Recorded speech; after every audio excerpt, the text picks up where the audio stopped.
Ahora, si pensamos en cuál es la discusión ética de la eutanasia y el suicidio médicamente asistido, o sea, por qué son acciones tan controvertidas y por qué están permitidas en tan pocos lugares, ¿no? Realmente cuando a uno le puede sonar lógico de que, bueno, si la persona está sufriendo, si ya se quiere morir, si no hay nada que retirarle para que se muera, si los cuidados paliativos ya no pueden hacer nada y la persona está diciendo claramente, sin estar desesperado ni deprimido, lo que quiere, ¿por qué no se le puede ayudar? Bueno, entonces, ¿cuáles son los elementos que están? ¿Cuáles son los argumentos a favor y en contra? Quizá habría que decir que lo primero que hay que tomar en cuenta es que la eutanasia y el suicidio médicamente asistido no son tan controvertidos, no son tan controvertidos porque alguien tome la decisión de morir, que finalmente, pues las personas nos dividimos entre los que creemos que tenemos derecho a decidir el final de la vida y los que creen que no, porque le corresponde a Dios o por alguna otra razón. Entonces, aquí podríamos decir, bueno, los que creen que tienen derecho, pues no es problema. Hay que reconocer que hay quien piensa esto y quien piensa lo otro. El problema, y de hecho mucha gente dice, bueno, si alguien se quiere morir, pues que se mate. ¿Por qué tiene que involucrar a alguien más? Bueno, aquí está el problema. Digamos, lo más controvertido de estas acciones es que involucra a otro, ¿no? Y entonces implica la ayuda de un tercero. Y en general se da por hecho que deba de ser un médico. Realmente ese es el problema controvertido de estas acciones, que se le esté pidiendo a alguien que participe en una acción que implica causar la muerte. Entonces, ahora, si vemos cuáles son los argumentos a favor, por supuesto, estamos dejando de lado argumentos religiosos, porque para muchos sí puede ser. Nadie tiene derecho a decidir el final de la vida, punto. Se acaba la discusión y es muy respetable, pero no todo el mundo piensa así. Entonces, si avanzamos y dejamos de lado los argumentos religiosos, que en realidad pues son más bien creencias que uno adopta y con las que guía su vida, pero que no aplican a toda una sociedad en donde hay diferentes creencias y donde hay quien no tiene creencias, ¿no? Y tiene valores. Entonces, dejando de lado esos argumentos religiosos, pues realmente tenemos argumentos a favor y en contra que de manera muy resumida serían estos. Por un lado, a favor de estas acciones es buscar el bien del paciente, nuevamente teniendo esta concepción de que vivir más a veces no es un bien, a veces es un suplicio, y sobre todo desde la perspectiva del que está viviendo. Entonces, el de beneficencia va junto al de autonomía, porque si solamente habláramos de que es la decisión del paciente, así no funciona en los países en donde se aplica. En los países en donde se aplica, no hay un derecho a la eutanasia porque lo pide el paciente. El médico tiene que estar convencido de que la ayuda que le pide realmente representa una ayuda. O sea, si va a hacer una acción que implica causar la muerte, tiene que estar muy convencido de que es porque es un beneficio para el paciente. Entonces van juntos. En algunos lugares se desarrolla más, que también tiene que ver con un principio de justicia, porque mientras no sea algo que se permite para todos, realmente los que van a tener acceso a una eutanasia o un suicidio médicamente asistido son los que tienen amigos médicos con quienes pueden tener la confianza de pedir esa ayuda y recibirla. O los mismos médicos, que realmente tienen los medios para poder darse esa ayuda, ¿no? O los pacientes van a poder morir, porque consideran que es lo mejor, los pacientes que tienen un tratamiento que se puede retirar para que se produzca su muerte. Pero todos los demás no van a poder tener esa ayuda. Entonces, por eso también se habla de un principio de justicia. Ahora, ¿cuáles son los argumentos en contra porque en muchos países se está discutiendo si se debe permitir. Actualmente en Estados Unidos hay más o menos por lo menos 10 estados en donde se está discutiendo si se permite el suicidio médicamente asistido. Que por cierto, en Estados Unidos no les gusta hablar de suicidio médicamente asistido, es el único país en donde, porque como tenemos una imagen tan metida del suicidio como algo violento y está tan internalizada como un significado peyorativo del suicidio, piensan que se desvirtúa la acción. Entonces ellos hablan de aid in dying, ayuda para morir. Pero bueno, este es un paréntesis. Hay varios estados en donde se está discutiendo, varios países, el que, por ejemplo, Inglaterra, en España, en Francia y en otros países también. Entonces, en donde se está discutiendo los argumentos que hay a favor y en contra son estos. Y los que están en contra son unos que tienen que ver con estos 3 puntos. Tienen que ver con los cuidados paliativos. Y los argumentos dicen estas 3 cosas más o menos, a ver si tengo presente las 3. Una es, si hay cuidados paliativos ya no se necesita la eutanasia o el suicidio médicamente asistido. Y bueno, sí es cierto que con buenos cuidados paliativos se reduce muchísimo y así debe de ser, y así lo establece la ley. No se pide la eutanasia primero se piden cuidados paliativos, se reciben y solamente cuando ya no funcionan, no pueden aliviar, se recurre. Entonces sí es cierto que los cuidados paliativos evitan muchas solicitudes de eutanasia, pero no todas. Hay sufrimientos en donde los cuidados paliativos no tienen nada que ofrecer, ¿no? Por ejemplo, en un enfermo con esclerosis lateral amiotrófica, que es una enfermedad en donde la persona se va paralizando, todos sus músculos se van paralizando poco a poco y que puede tener una vida de varios años con este progresivo parálisis de sus músculos, pues sabe que lo que le espera es que se va a paralizar de los pulmones y se va a morir. Y mientras tanto va a haber perdido todo lo que implica una acción en donde uno mueve voluntariamente músculos. Entonces algunos empiezan por la parte de abajo y no pueden caminar primero hasta que dejan de hablar, otros al revés, pero todos van avanzando en eso, dejan de poder comer, además tienen dolores. Entonces ahí los cuidados paliativos llega un momento en que no pueden aliviar el sufrimiento que implica. Cada día que avanza esto es más parálisis. Y cada día que avanza es dejar de hacer cosas que le daban un poquito de sentido a mi vida. Llega un momento en donde ya no pueden hacer nada de lo que significaba, pues, estar contento por estar vivo, ¿no? Entonces ahí los cuidados paliativos tienen límites. Y en otros ejemplos también. Entonces, esa es una. Bueno, los cuidados paliativos ¿resuelven todos los casos? No, resuelven muchísimos y deben de estar lo más desarrollados, pero no resuelven todos. Otro argumento es, si se permite la eutanasia, ya no se van a desarrollar los cuidados paliativos. Pues eso habla muy mal de los médicos, porque es como si dijeran, los médicos ya no van a querer ocupar de aliviar a alguien y van a preferir aplicarle la eutanasia. Pues no funciona así, porque en primer lugar lo tiene que pedir el paciente y en los lugares en donde hay eutanasia, lejos de que suceda esto, pues se han desarrollado más los cuidados paliativos, porque lo que se desarrolla en general es la atención médica al final de la vida. Entonces, otro argumento muy fuerte que se da es que los médicos no pueden estar involucrados en una acción que causa la muerte o que ayuda a causar la muerte.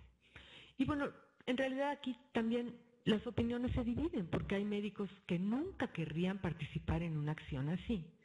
Y hay otros médicos, y así lo dicen públicamente donde está permitido aplicarla, que dicen que cuando el paciente llega al grado en donde lo que les pide es eso, una vez que ya no pudieron curarlo ni aliviarlo, no lo pueden abandonar, porque es la única ayuda que les pide, y es la única manera que tendrían de ayudarlo.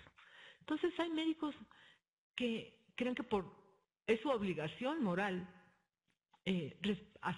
dar esa ayuda, aunque no les gusta en principio, porque ellos dicen, bueno, es que no estudié para esto, pero las condiciones de vida, el hecho de que ahora se pueden prolongar situaciones de enfermedad y ofrecer tratamientos que buscan curar, pues sí causan que al final, una vez que ya no se puede hacer más, las condiciones en que llegan estas personas sí sea en unas condiciones ya de mucho deterioro y en donde si los cuidados paliativos no pueden aliviar, pues sí, es una opción con la que ellos participarían.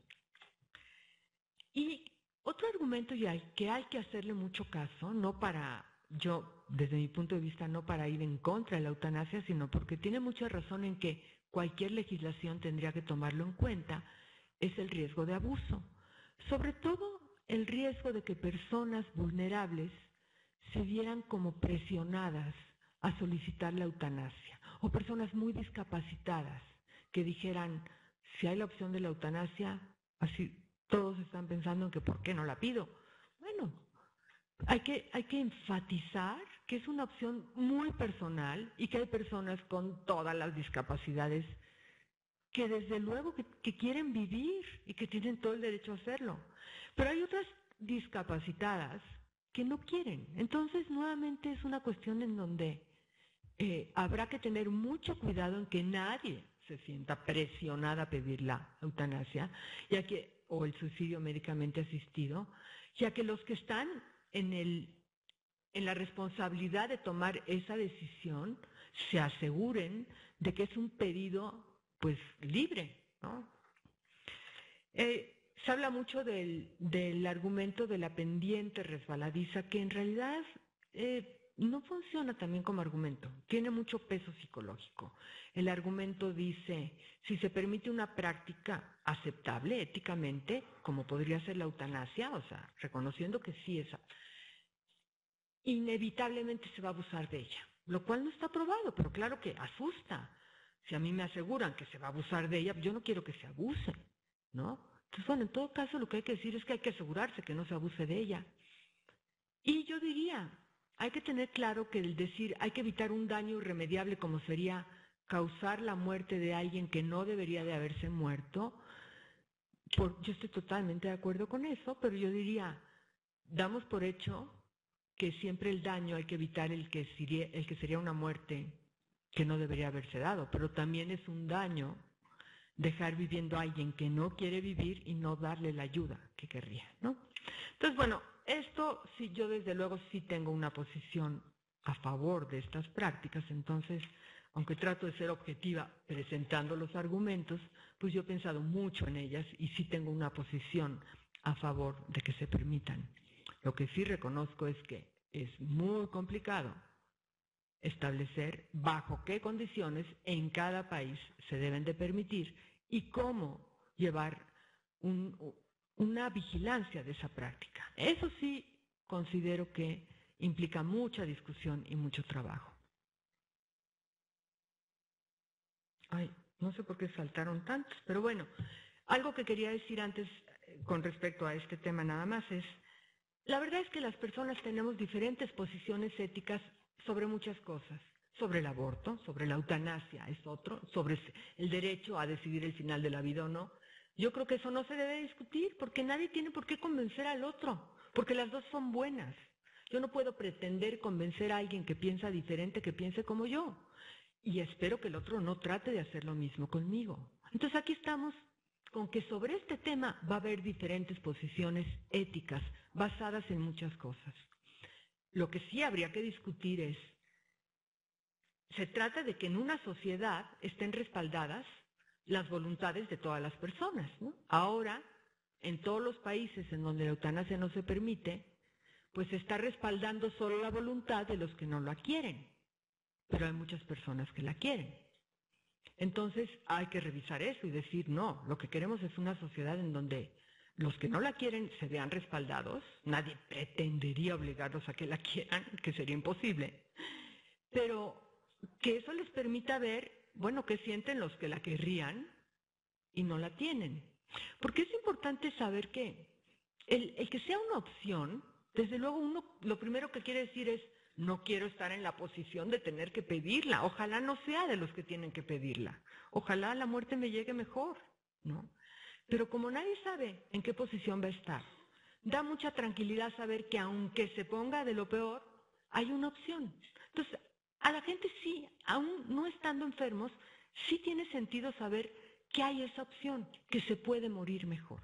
Entonces, Se trata de respaldar las posiciones de todos los ciudadanos, los que la quieren y los que no, a menos que realmente se encuentren razones de mucho peso para decir, no, no podemos respaldarla de todos porque pondríamos en gran riesgo a las personas.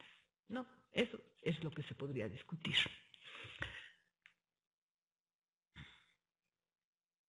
Aquí un caso nada más como para aterrizar, porque yo creo que un problema que tenemos a veces cuando se habla de eutanasia, como cuando se habla de aborto, cuando algunos temas de bioética, es que nos posicionamos en la defensa de valores en abstracto, ¿no? Y la libertad o la santidad de la vida, y se nos olvida que lo que realmente importa es que estas decisiones se refieren a situaciones de mucho sufrimiento. Entonces tenemos que aterrizar y encarnarlo en eso, porque si no es una discusión vacía. Entonces, en este caso yo voy a hablar, nada más presentarles, este doctor, Lowe, envió un mensaje póstumo, se murió en 2013. Él fue un médico muy reconocido en Toronto, o sea, realmente era un personaje muy querido, muy reconocido, porque como infectólogo manejó de una manera muy importante, muy reconocida, la crisis que hubo de la gripe aviar en 2003 en Toronto. Entonces es alguien que lo que dice, bueno, tiene audiencia y no viene de cualquiera, aunque de cualquiera valdría, pero en este caso es un médico y es una autoridad. Entonces él en 2013 supo que tenía un tumor cerebral y como médico sabía qué podía esperar de ese tumor cerebral, que no tenía ninguna posibilidad de curación y que iba a avanzar en el deterioro a él. Y entonces cuando él grabó un video que fue lo que fue su mensaje póstumo, en Toronto, en Canadá, 2013, todavía había una importante discusión sobre si debía permitirse o no la eutanasia y el suicidio médicamente asistido, que se engloba como muerte médicamente asistida, pero estaba en discusión. Entonces, él decía, él ya sabía que iba a morir y eso no era su problema. El problema es que tenía que sufrir cuando podía no sufrir si hubiera tenido acceso a alguna de estas dos formas de ayuda para morir. Y entonces una de las cosas que dice, que a mí me parece muy importante en ese video es, pues todos los que están en contra, o sea que es fácil estar en contra, bueno, quisiera que estuvieran en mi cuerpo 24 horas para ver si no cambiaban de opinión, ¿no? Entonces, esos son los casos en donde consideran esta opción, ¿no? Desde luego, si lo pensamos desde la salud, pues uno dice, ¿por qué quiere morir? ¿Por qué quiere ayuda? Bueno, porque la vida puede ser horrible y eso no se elige. Lo único que queda por elegir es qué se hace con eso. Ahora, aterrizándolo a nuestro país, ¿qué podemos elegir?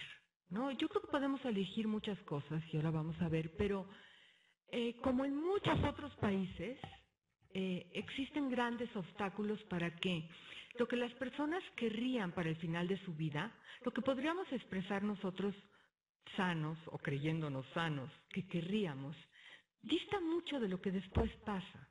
Porque si nosotros hiciéramos así como una breve encuesta, pues de que, bueno, ¿y cómo te gustaría morir? Pues a lo mejor diríamos, pues si ya me voy a morir, pues en mi casa. O sea, ¿para qué quiero estar en una unidad de terapia intensiva si no va a evitar mi muerte? Sola, aislada, pues en mi casa, con las personas que quiero, haciendo lo que quiero, ¿no? Yo creo que más o menos todos queremos eso, si podemos elegir. Y la cosa es que se puede hacer mucho para que eso pase, pero para eso se necesita haberlo pensado. Porque si no, lo que pasa muchas veces es que en ese momento en donde hay que tomar la decisión de suspender tratamientos, decimos, no, yo sí puedo ser ese caso excepcional al que le va a servir. Pues a veces confundimos nuestros deseos con los hechos, ¿no? Entonces decimos, es que yo quiero vivir. Ah, no, entonces sí quiero el tratamiento, entonces sí le voy a dar el tratamiento. Es muy absurdo. O sea, si quiere vivir y hay un tratamiento que le puede servir, se lo voy a dar, pero solo porque quiere vivir, si no hay nada, no se lo voy a dar porque le va a producir más daño que bien. Entonces, bueno, esto es la introducción para decir, ok, la eutanasia y el suicidio asistido es importante y ahorita vamos a pasar a ellos, pero hay muchas cosas más importantes antes para que de veras podamos acercarnos a que la gente muera mejor. El final de la vida, la muerte es el cierre de una vida, el cierre de una obra que fuimos construyendo, pues sí se merece que sea lo mejor posible. Claro, lo que no se puede, pues no, pero lo mejor posible. Y en la atención médica al final de la vida hay muchas posibilidades, si se toman bien las decisiones. Entonces, bueno, en realidad, ya voy a ser breve para que haya tiempo de algunas preguntas y comentarios, pues tenemos una actitud también en México que festejamos la muerte en donde evitamos el tema de la muerte. No sabemos cómo hablar de ella, cómo acompañar, cómo tener las conversaciones, cómo reflexionar, con quién hablar para respondernos preguntas que tienen que ver con lo que nos preocupa de la muerte. Así que pasamos la vida así, a menos que tengamos experiencias cercanas que nos hagan reflexionar, pero si no es muy fácil que los pacientes lleguen a encontrarse en el final de la vida como si nunca hubieran pensado que se iban a morir. Entonces, totalmente impreparados para decidir. Y si estamos en un escenario donde estamos con un paciente, donde hay datos que dicen está en el final de la vida y esto no se asume, ¿cómo lo acompañamos? ¿Cómo lo ayudamos a que decida? No se puede. Para que algo se pueda hablar y tomar decisiones hay que asumir que eso es lo que está pasando, ¿no? Y nosotros creemos que negar y disimular es una manera de proteger a la persona y en realidad pues la hacemos niño y la hacemos inútil y no le permitimos que decida y que diga así quiero, mi final, ¿no? Pues los médicos también forman parte de esta sociedad que niega la muerte y tienen muchas dificultades para reconocer cuando ya no pueden arreglar cosas, cuando lo que sigue es una conversación en donde de lo que se trata es de poder conversar con otro sobre el hecho de que ya no hay cómo curarlo, que hay que dirigir la mirada y las decisiones a otro objetivo, a cómo vivir el mejor final. Y si esto no se hace, pues entonces son los familiares angustiados, el médico que no puede con el fracaso, o el paciente también angustiado, y todos entonces se deciden no lo mejor, se decide seguir con el deseo de que las cosas se arreglen cuando no hay ningún dato que sustente que eso va a ser posible. Y además, en lugar de atender el sufrimiento, que hay mucho que hacer para atenderlo, se añade más. Y bueno, pues no se puede hacer todo lo que se hace en un final de vida, que es importante, ¿no? Con todos los pendientes que uno puede traer. Y después las leyes. En México se ha avanzado mucho en cuanto a decir, es importante que el final de la vida sea mejor, pero lo que se permite es, no con la claridad deseada, se permite tomar decisiones para no prolongar una vida con un sufrimiento que se puede evitar. Entonces, se permite la suspensión de tratamientos, el rechazo y la limitación del esfuerzo terapéutico. Se permite la sedación. Y todo esto sí se permite, pero yo diría que no con la suficiente claridad. Quedan dudas. Por ejemplo, una duda es, ¿estamos considerando un tratamiento o la alimentación artificial de un paciente en estado con una demencia muy avanzada? ¿O eso no es tratamiento y es un cuidado que debo de seguir dando? Por ejemplo, ¿no? En donde esa persona, cuando podía pensar, si supiera que está viviendo completamente demente y están haciendo todo para prolongar su vida, posiblemente no estaría de acuerdo, ¿no? Pero bueno, es un ejemplo de lo que no está suficientemente claro. Pero es un avance, porque quiere decir que ya hay la atención y el interés de decir que las leyes respalden lo que se necesita para que se muera mejor y para que la atención sea mejor. Ahora, lo que sí limitan estas leyes, claramente prohíben, es la opción de la eutanasia y el suicidio médicamente asistido. Entonces, eso también es un obstáculo para saber que el final de la vida va a ser lo mejor posible. Porque incluso cuando ya no haya nada que hacer para aliviarme, yo voy a poder decir, ya no quiero vivir. Eso no existe ahora. Entonces ya conclusiones. Que ahí las dejo porque yo creo que casi lo acabo de decir. Para poder decidir lo mejor hay que saber que estamos en la necesidad de decidir lo mejor sobre el final de la vida, que estamos en el final de la vida. Eso requiere conversar, eso requiere que existan todas las opciones para elegir y eso requiere entender que la muerte no es lo peor, pues todos nos vamos a morir, eso no puede ser lo peor que nos pase.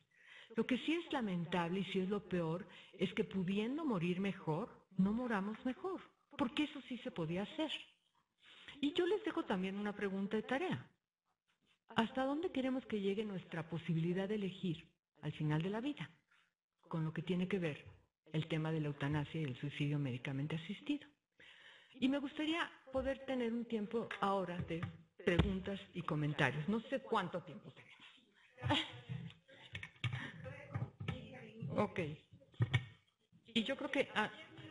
¿hay el micrófono? No, me quedo aquí.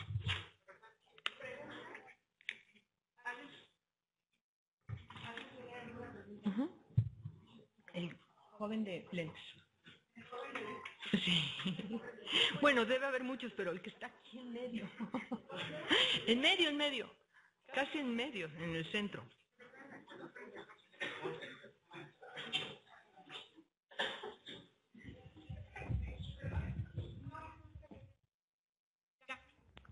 Bueno, ok. ¿Pasan, por favor?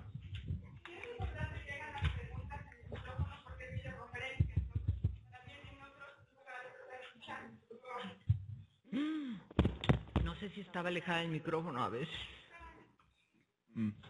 En el caso de bebés recién nacidos que tengan algún síndrome o mal congénito, ¿se podría tener eso en consideración? Sí, esto donde más se ha discutido, argumentado y publicado al respecto es en Holanda, en donde una vez que se aprobó la eutanasia, justamente pediatras y médicos de unidades intensivas neonatales expresaron y se dirigieron a las autoridades para decir, nosotros también nos vemos a veces en la necesidad de ayudar a morir a niños. Y quien desató la discusión más fuerte fue un médico que cuando los padres le pidieron a él que ayudara a morir a su bebé, que tenía una enfermedad en la piel que causaba muchísimo dolor, que era como pura herida, no se le podía apapachar, o sea, de mucho sufrimiento, él les dijo, es que yo estoy de acuerdo que es lo mejor, pero no puedo. A partir de ahí, él inició una discusión, un pedido a las autoridades y en realidad no lo llaman eutanasia porque no hay un pedido de los bebés, aunque se ha empezado como a extender el nombre. Lo llaman terminación de la vida sin solicitud y está indicado en casos muy excepcionales porque muchas veces la situación se puede resolver simplemente decidiendo no prolongar la vida, no haciendo todo para que viva más el bebé. Pero justamente hay casos en donde esperar a que la muerte se produzca sin hacer nada implica que va a estar sufriendo mucho. Y entonces hay casos en donde está permitido. Y si esa condición se detecta en el embarazo, ¿se consideraría aborto o...? De hecho, en Holanda es muy interesante la pregunta, porque en Holanda se discutió al mismo tiempo tanto la terminación de la vida sin solicitud de bebés con la interrupción del embarazo en una etapa avanzada, cuando no se había diagnosticado una malformación muy severa en el primer trimestre y se diagnosticaba en el segundo o en el tercero.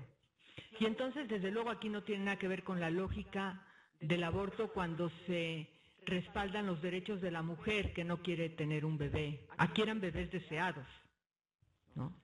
Aquí la lógica era lo mejor para ese bebé, era que no naciera. Entonces, esto es difícil de entender, pero aquí son los padres llegando a esa decisión que por mucho que quieran un bebé, sería un bebé que vivir implicaría mucho sufrimiento. Claro, no estamos hablando de cualquier condición, ¿no? No estamos hablando de un síndrome de Down, en donde si un bebé nace así, los médicos dirían, eso no implica un sufrimiento intolerable, así que yo no participo. Estamos hablando de situaciones en donde realmente el vivir con esa enfermedad implica un sufrimiento o no tener las capacidades mínimas de una persona. Sí. Bueno, muchas gracias por su conferencia, muy interesante. Y bueno, quería preguntarle que cómo considera que debe en México difundirse esta información y cómo sensibilizar o, por ejemplo, cómo las personas debemos hacer una voluntad anticipada para hacerla legal.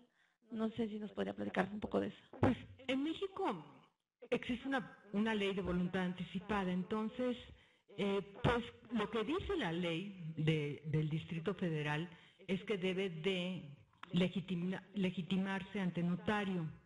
Ahora, yo quiero decirlo, lo verdaderamente importante de una voluntad anticipada es que uno hable con las personas que uno piensa que podrían estar en el lugar junto con uno tomando decisiones por uno si se presentara una situación de esa gravedad. Entonces, con los hijos, o con el esposo, o con los hermanos, o con los amigos, pero lo realmente importante es pensar que uno no va a poder expresar eso y va a haber otro teniendo que tomar esa decisión con el médico, porque el médico es preferible que no tome las decisiones sin contar con nadie, sino que en lugar del paciente tiene a alguien que lo representa. Entonces, lo más importante, puesto que en una voluntad anticipada no se va a pedir nada ilegal, porque no se podría, lo importante es que las personas que tomarían esas decisiones por el paciente lo sepan. Entonces, digo, si está notariada mejor, pero lo importante es que esté firmada y que haya testigos y que estén informados y que se revise cada 5 años. Porque realmente si uno ve una voluntad anticipada de hace 30 años, dice, pues no, quién sabe, ya todo lo que pudo haber pasado. Entonces sí, estar como se hace con los testamentos, que también se van actualizando, ¿no? Porque pasan cosas en la vida y uno puede ir cambiándolos.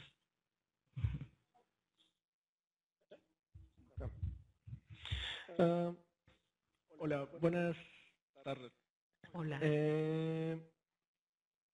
¿Por qué si la palabra de eutanasia significa dar buena muerte, por qué esta definición no largarla también a los que no pueden comunicarse de la debida manera o expresar lo que Sí, lo que querrían. querrían? En realidad tienes razón con la pregunta. Antes se hacía. Entonces antes se decía, hay eutanasia activa y pasiva. Eutanasia voluntaria e involuntaria. Eutanasia directa e indirecta. Entonces cuando alguien piensa en la eutanasia, es enorme. Entonces, es para fines de precisión y para decir que cada cosa, porque tiene diferencias importantes, tenga su nombre. Entonces, la eutanasia, hablemos de la que es activa, directa y voluntaria. Y vamos a llamar, en lugar de eutanasia pasiva, limitación del esfuerzo terapéutica. En lugar de eutanasia indirecta, pues que se aplica una dosis elevada de morfina que como consecuencia causa la muerte, pero es para fines de precisión, nada más. Vale. Muchas gracias. Nada más un comentario. Bueno, es una opinión. Se nos dio libre albedrío desde un inicio. Nosotros, todo lo que es un ser vivo se puede elegir qué es lo mejor para él. Muchas veces nosotros hemos quitado esto a los demás seres. Entonces, sería una pregunta para que todos se la lleven a casa. ¿Qué nos da derecho a quitar ese libre albedrío a alguien que desde un inicio lo tiene? Y no sé ¿cómo sería el caso? ¿Que no se le permitiera recibir la ayuda o cómo? En estos casos donde no es legal. Pues es una pregunta eso es lo que se discute. Solamente se justificaría quitar esa libertad para elegir si hubiera razones de mucho peso para decir es que si se permitiera la eutanasia se va a poner en riesgo a muchas personas. Eso es lo que se ha dicho. En los lugares en donde eso pasa se ha demostrado que no. Antes se decía porque no había países en donde se permitía. Realmente esa es la pregunta, porque las personas que no la quieren por su libre albedrío van a seguir sin pedirla. Nadie les va a pedir que la pidan. Entonces sí, yo estoy de acuerdo con esa pregunta, ¿no?